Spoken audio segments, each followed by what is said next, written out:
Today I want to talk about the pentatonic scale and how you can use all 5 modes or positions of the pentatonic scale, starting and ending on the same note in order to hear how they sound different.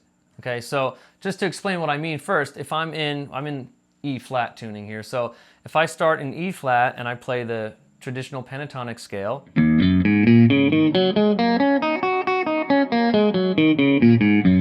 I can play the same notes starting on the second note of the pattern, and it's going to sound the same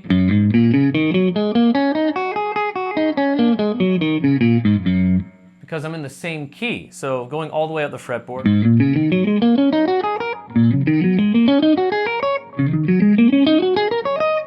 So it just sounds like different versions of the same E flat pentatonic scale.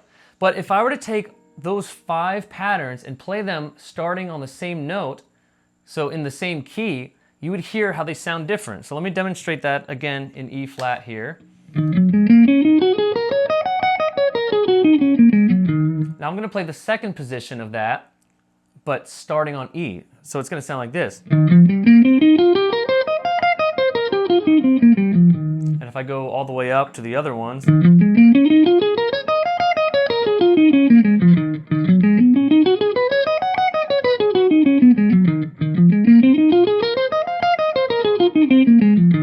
you can hear how they all sound very different. So what I like to do is to practice going up and down the first pattern and then instantly starting up the second and down the second, up the third, down the third. So let me show you real quick what I mean there.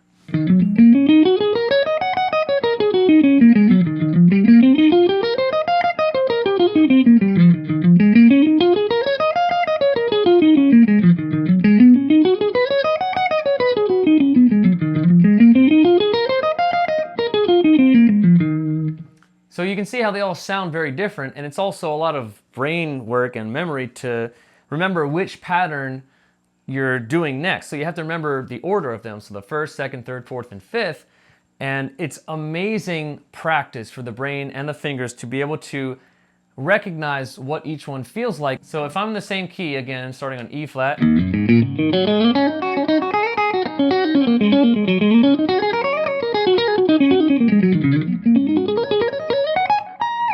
you can move all the way up and down the fretboard because you know what the positions feel like.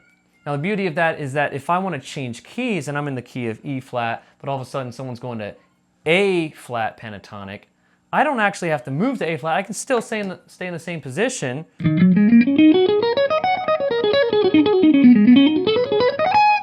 See how I can change keys instantly without worrying about changing the fretboard. So the way to do this, there's a lot of ways to do it, but I think just the best way to just get familiar with the patterns and what they sound like and what they feel like is to just practice them starting and ending on the same note.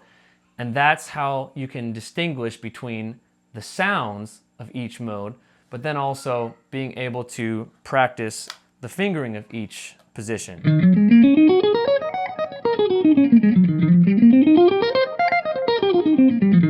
And if you want to get creative, you can do any number of combinations. So you can start up one and then down another. It gets as crazy as you want it to get. But that is how you distinguish between the sounds or the modes of the pentatonic scale. And I don't know if there are names for them. Like, the major scale has 7 notes, the Ionian, Dorian, Phrygian, Lydian, Mixolydian, Aeolian, Locrian. I don't know if that's the case with the pentatonic. Maybe there is. Doesn't matter as long as you know it. Doesn't matter what it's called, I guess. But knowing how to use it, that is the secret to sounding amazing. So if you want to give that a shot, practice it. Let me know how it goes. I think it's fascinating, and it's just fun because the faster you get, the more fascinating it is.